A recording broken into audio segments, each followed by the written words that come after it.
আসসালামু আলাইকুম, কেমন আছেন সবাই? আমি ভালো আলহামদুলিল্লাহ। আজকে রান্না বাড়া নিছি, ছেলে মেয়ে বাসায় আছে তো এখানে নিলাম। এটা হচ্ছে কলমি শাক, এটা আমার ছাদ বাগানের কলমি শাক। তো এটা নিলাম, এটা ভাজি করব, শাক ভাজি। আর এটা হচ্ছে গরুর মাংস আর এখানে হচ্ছে গরুর কলিজা। এটা আমি গরম পানিতে একটা বলক দিয়ে নিছি, এটার রক্তটা বের হয়ে যাওয়ার জন্য। আর এখানে গরুর মাংসটা আর কলিজাটা আমি একসাথে রান্না করব, কারণ ছেলে শুধু কলিজা খেতে পছন্দ করে না, সাথে মাংস চায়, যে মাংস কলিজা একসাথে যেন হয়। তো এটা এখন মানে মাংস আর কলিজা একসাথে ভুনা করব। এখানে এটা হয়েছে দুধ কচু। এটা আমাদের বাড়ি থেকে দুধ কচুর মানে গোড়া আর কি, কালো দুধ কচুর এরকম মানে গোড়াতে এরকম বড় কচু হয়, ওইটা সিদ্ধ করে এরকম করে বেটে নিছি আর কি। এটা ভুনা করব। এগুলি সব রেডি করে নিছি, এখন আমি রান্না বসাবো। 3টা মরিচ দিয়ে দিলাম। এইটা মরিচটা শাকের সাথে খেতে খুবই মজা, আবার শাকেও সুন্দর ফ্লেভার আসে।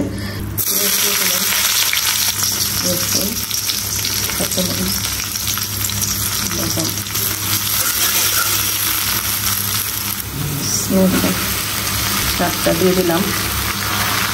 ছাদ বাগানের শাক মানে এক বস্তায় মাশাআল্লাহ কতগুলি শাক হয়েছে। শাকটাই একদম কমে গেছে, মানে খুব সুন্দর মাশাআল্লাহ। এখন ভাজা ভাজা হয়ে করে নামাই ফেলবো। আসলে শাক না থাকলে মনে হয় খাওয়াটা পরিপূর্ণ হয় না। শাকটা এত পছন্দ আমার, শাক ভর্তা ভাজি খুব পছন্দ।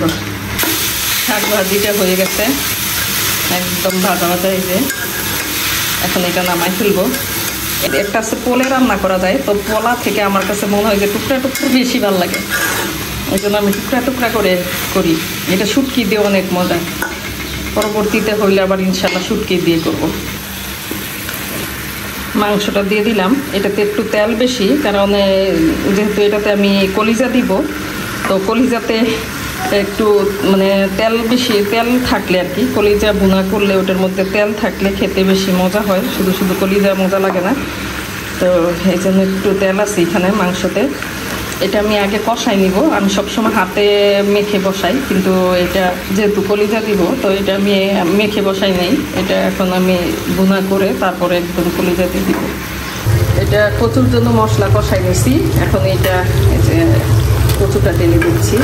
মাংসের মশলা যা আছে সব দিয়ে আমি কচুটা ভুনা করি, খুব মজা হয় খেতে। যেহেতু সিদ্ধ কচু, এটা কষানোর কোনো দরকার নাই। আর এটা পানি না দিলে এটা নাড়াচাড়াও করা যাবে না, মশলাটা মিশতে হবে, এই জন্য একটু পানি দিয়ে দিব। পানি দিয়ে মশলাটা মিশিয়ে ভুনা করব।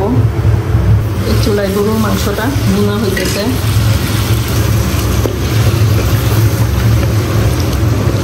মাংসটা কষাই নিলাম। এখন এই যে এই কলিজাটা দিয়ে দিচ্ছি, কারণ এখানে যে তেলগুলি আছে তেলগুলি কিছু গলে বের হয়ে যাবে। আর কলিজা ভুনার মধ্যে তেল থাকলে খুবই মজা লাগে আর কি, মানে ভুনাটা সুন্দর হয়।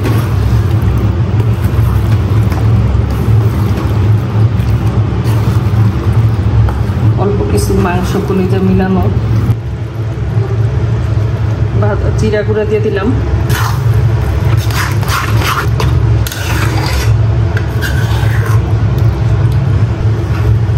গরম মশলার গুঁড়া, এটা যেহেতু আস্ত গরম মশলা আমি দিই নাই, এলাচ দারচিনি ওগুলির পাউডার করা। জিরা গুঁড়া দিই নাই, ভাজা জিরা গুঁড়া দিয়ে দিলাম।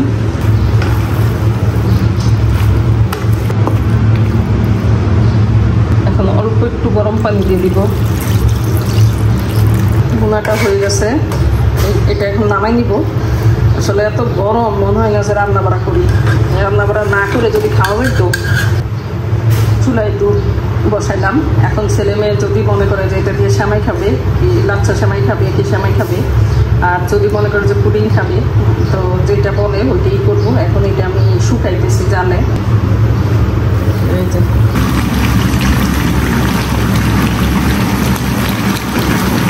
কলিজা ভুনাটা হয়ে গেছে। তো একটু একটু মাখা মাখা, এটা বেশিরভাগই তেল, কারণ এখনো মানে ঠান্ডা হলে তেলটা উপরে ভেসে যাবে। এখন একটু করে হালকা ঝোল রাখছি, যেহেতু এটা আরও কয়েকবার গরম করতে হবে। পরিমাণে যেহেতু বেশি, একবারে খেয়ে শেষ করতে পারবো না, আরও 2-3 বার গরম করে খেতে হবে। তো এই জন্য একটু ঝোলটা পরিমাণে বেশি রাখলাম। আজকের জন্য আমার রান্না বাড়া শেষ।